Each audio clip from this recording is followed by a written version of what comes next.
If you own rental property in Utah, your habitability obligations are laid out in the Utah Fit Premises Act.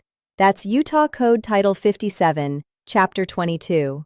And this statute is worth knowing inside and out because it spells things out pretty clearly. Under the Fit Premises Act, landlords in Utah must maintain the rental in a condition that is safe and fit for human habitation. Specifically, you're required to keep structural components in good repair: walls, roofs, floors, and foundations. You must maintain plumbing in working order, provide adequate hot and cold running water, ensure electrical systems are safe and functional, and keep heating systems operational, which matters a lot during Utah's cold winters. Now here's what makes Utah a bit different from other states. The Fit Premises Act sets up a very specific notice and repair timeline.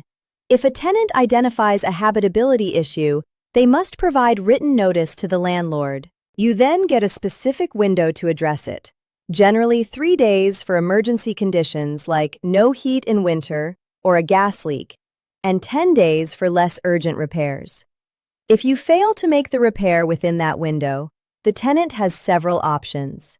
They can arrange for the repair themselves and deduct the cost from rent, up to the amount of 2 months' rent. They can also pursue rent reduction, or, in severe cases, terminate the lease. One thing Utah landlords should also know: the law does require tenants to fulfill their own obligations too. Tenants must maintain cleanliness, use fixtures properly, and not cause damage. So the law balances responsibilities on both sides.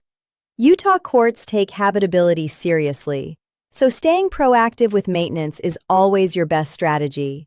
For the full guide on Utah's Fit Premises Act, visit tenantscreeningbackgroundcheck.com and subscribe so you don't miss the rest of our state-by-state series.